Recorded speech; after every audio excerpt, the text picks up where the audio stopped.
George Koumas, spokesperson for AKEL Party and MP. Thanks for accepting that interview. It's my pleasure and my honor. Thank you. Could you please introduce yourself very shortly, first of all? Ονομάζομαι Γιώργος Κουκουμάς, είμαι βουλευτής του ΑΚΕΛ στην επαρχία Λαμχώστου.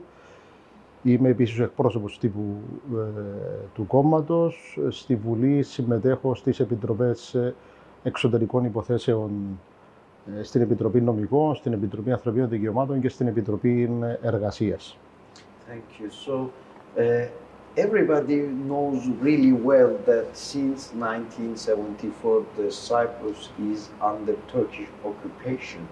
But what does the occupation really mean? What is it?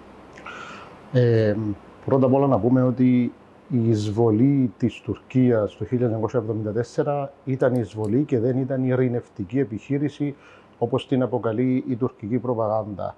Η Τουρκία εισέβαλε στην Κύπρο τάχα για να αποκαταστήσει τη συνταγματική τάξη που ανατράπηκε από το φασιστικό πραξικόπημα, αλλά η Τουρκία δεν έφυγε ποτέ εδώ και 50 χρόνια από την Κύπρο, παρόλο που είχε αποκατασταθεί μερικούς μήνες αργότερα η συνταγματική τάξη στην Κύπρο.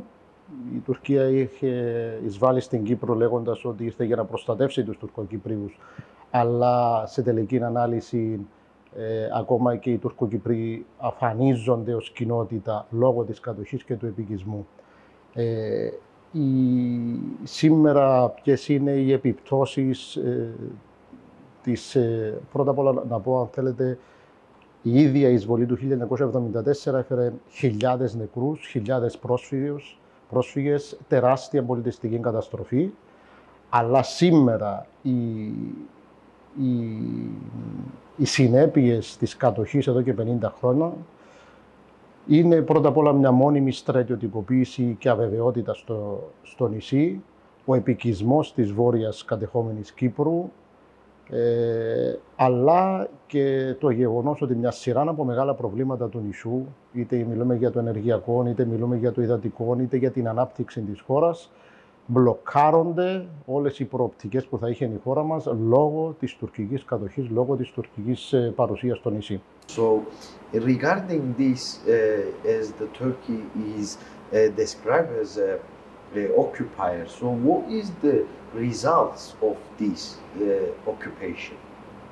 Όπως έχω πει, οι συνέπειες είναι αρνητικές και για τους Ελληνοκύπριους αλλά και για τους Τουρκοκύπριους. Οι Τουρκοκύπριοι ως κοινότητα ουσιαστικά αφομοιώνονται, χάνονται, γιατί το τουρκικό κράτος και βεβαίως το καθεστώς Ερντογάν έχει πολιτική, οικονομικής, πολιτικής και πολιτισμικής αφομοίωσης της τουρκοκυπριακής κοινότητας και ενσωμάτωσης των κατεχομένων στην Τουρκία.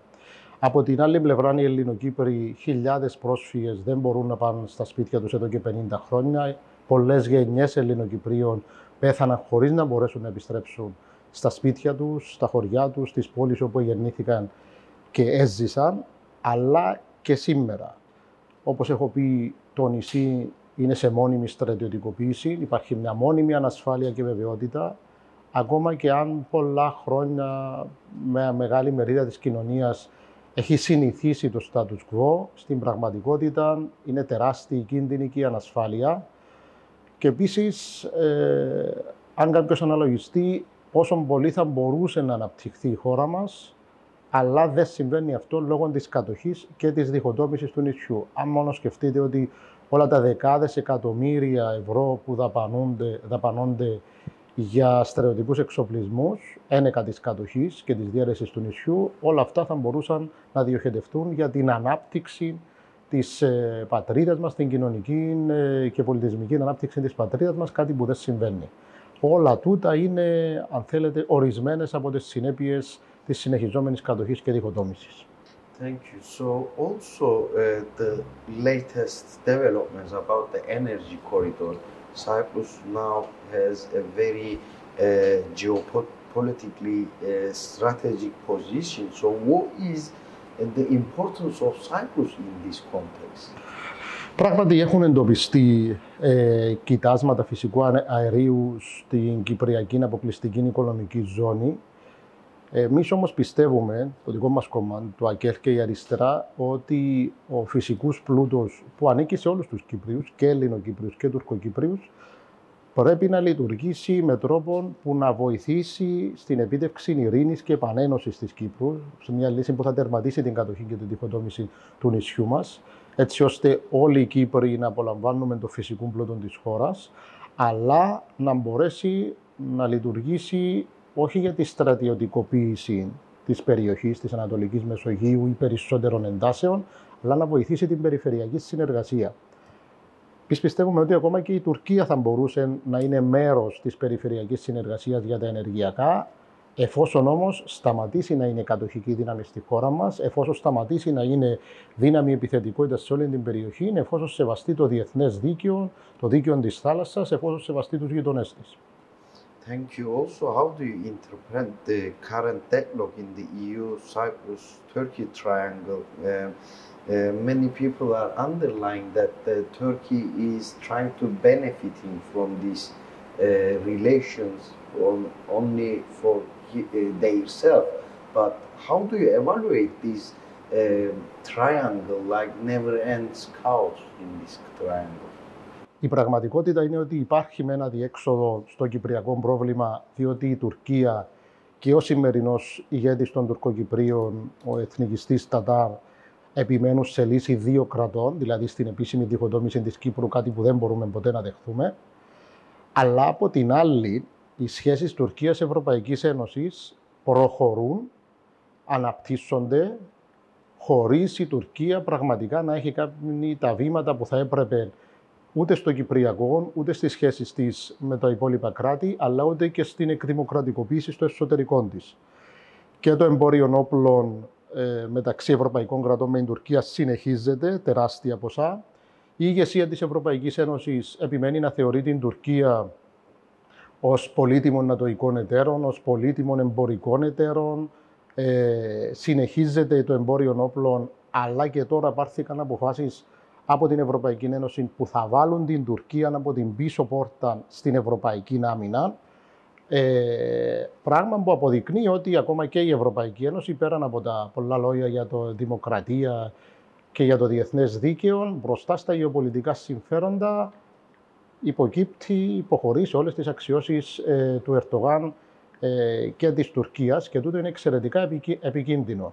Κανένας μας δεν θα είχε πρόβλημα να αναπτύσσονται οι σχέσεις Ευρωπαϊκής Ένωσης-Τουρκίας, εφόσον η Τουρκία έκανε πραγματικά βήματα και για τη λύση του Κυπριακού, για να τερματιστεί η κατοχή, για να επανενωθεί η Κύπρος, εφόσον βελτίωνε τις σχέσεις της και με την Ελλάδα, εφόσον σταματούσε να είναι δύναμη κατοχής στη Συρία, στο Ιράκ και αλλού, και εφόσον έπαιρνε μέτρα για να σεβαστεί τα ανθρώπινα δικαιώματα και τη δημοκρατία στο εσωτερικό της, και εφόσον βεβαίως σταματούσε η κατάπνιξη και η καταστολή του κουρδικού κινήματος στην ίδια την Τουρκία. Τίποτα από αυτά ποτέ συμβαίνει, αλλά η Τουρκία και ο Ερντογάν έχει όλα τα ωφέλη από τα ευρωτουρκικά. Thank you. Also, what is the alternative best solution for Cyprus conflict, do you think? What is the Cypriots looking for solution? Okay. Η μόνη λύση που είναι η σωστή, η δίκαιη υπό τις περιστάσεις, αλλά και η ρεαλιστική λύση για το Κυπριακό, είναι η επανένωση της Κύπρου, ο τερματισμός της κατοχής και της διαίρεσης, η απελευθέρωση και επανένωση της Κύπρου με μια ειρηνική λύση, όπως προνοείται στα ψηφίσματα του ΟΗΕ, που προνοούν τη μετεξέλιξη της Κυπριακής Δημοκρατίας σε μια διζωνική δικοινοτική ομοσπονδία, όπου Ελληνοκύπροι και Τουρκοκύπροι θα ζούμε μαζί σε έναν κράτος ομοσπονδιακό, σε συνθήκες ασφάλειας και ειρήνης.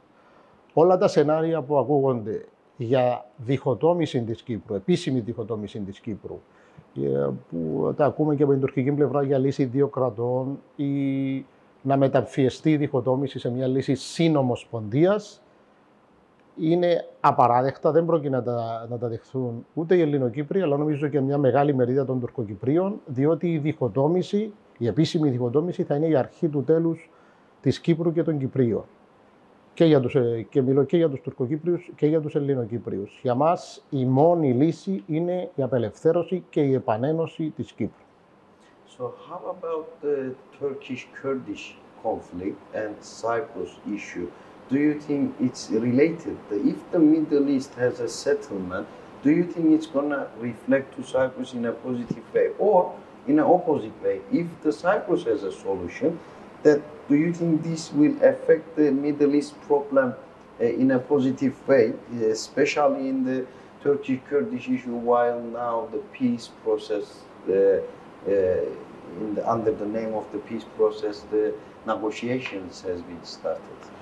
Η αλήθεια είναι ότι δεν μπορεί κάποιος να εκτιμήσει τι έχει στο μυαλό της η Τουρκία και προκειμένου ο Ερντογάν, είτε ποιες είναι οι πραγματικές του προθέσεις των Κουρδικών είτε στο Κυπριακό. Γι' αυτό εμείς, ιδιαίτερα όταν μιλούμε για το Κυπριακό, θέλουμε να προχωρήσει να ξαναρχίσουν διαπραγματεύσεις στο Κυπριακό, ώστε να δούμε ποιες είναι τελικά οι πραγματικές προθέσεις της Τουρκίας.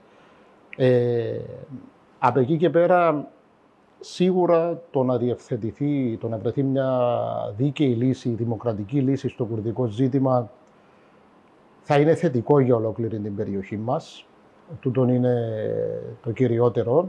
Θα είναι βεβαίως και δικαίωση για τους ίδιους τους Κούρδους. Από εκεί και πέρα, η συνολική στάση της Τουρκίας στη Μέση Ανατολή εμάς μας ανησυχεί πάρα πολύ, διότι το τουρκικό κράτος αναπτύσσει ραγδαία και στρατιωτικά και γεωπολιτικά και εμπορικά και οικονομικά το αποτύπωμα του σε ολόκληρη την περιοχή, και αυτό δεν γίνεται ούτε με σεβασμό του διεθνούς δικαίου, ούτε με σεβασμό των λαών ολόκληρης της περιοχής. Οπότε δεν μπορώ αυτή τη στιγμή να σας κάνω μια πρόβλεψη ποιες θα είναι οι επιπτώσεις, πώς συνδέονται το κουρδικό και το κυπριακό, αλλά σίγουρα η λύση του κουρδικού θα είναι μια μεγάλη συνεισφορά στην ειρήνη και στην ασφάλεια της περιοχής, όπως ακριβώς και η λύση του κυπριακού προβλήματος θα είναι μια μεγάλη συμβολή στην ειρήνη στην περιοχή μας. Thank you. Also, the leader of the Kurds, Abdullah Öcalan, many people are saying that he is one of the philosophers, democratic philosophers of this age, and most of the people are thinking about his ideas might be helpful not just for the Turkish-Kurdish conflict, also the other conflicts in the world as well, in finding a democratic solution. So, on behalf of the Cypriots, what would you like to tell to Öcalan directly? Maybe he's going to watch this, or maybe one day you will meet him. What would you like to talk to him? Θα πω ότι θυμάμαι όταν ήμουν μαθητής έφηβος να συμμετέχω στις μεγάλες διαδηλώσεις που έγιναν και στην Κύπρο όπως και στην Ελλάδα για την καταδίκη της παράδοσης του Öcalan από την τότε ελληνική κυβέρνηση στην Τουρκία. Μια εξέλιξη η οποία είχε προκαλέσει οργή και αγανάκτηση μέσα στο λαό της Κύπρου όπως και στο λαό της Ελλάδας, αλλά νομίζω και παγκόσμια, γιατί ήταν και παραμένει ένας τεράστιος λεκές, ένα τεράστιο στίγμα και για την Ελλάδα αυτό που είχε γίνει τότε. Και το αίτημα βεβαίως για απελευθέρωση του Öcalan, εμείς το κόμμα η αριστερά της Κύπρου και νομίζω ολόκληρος ο κυπριακός λαός στηρίζει πάντα το αίτημα για απελευθέρωση του Öcalan, όπως επίσης και το αίτημα για να αφαιρεθεί το ΠΚΚ από τη λίστα της Ευρωπαϊκής Ένωσης με τις τρομοκρατικές οργανώσεις, που ούτως ή άλλως είναι μια αυθαίρετη λίστα, είναι με τις δικές τους σκοπιμότητες που καταρτίζουν αυτήν τη λίστα, γιατί μια τέτοια ενέργεια, το να αφαιρεθεί το ΠΚΚ από τις τρομοκρατικές οργανώσεις, θα βοηθούσε και τον διάλογο για πολιτική λύση στο κουρδικό ζήτημα. Σίγουρα θα πω ότι ο αγώνας και του κουρδικού κινήματος και του ίδιου του Öcalan είναι μια μεγάλη πηγή έμπνευσης για όλους τους αγωνιζόμενους λαούς του κόσμου, για όσους αγωνίζονται για ελευθερία, για δημοκρατία, για εθνική αξιοπρέπεια, για τη λαϊκή κυριαρχία.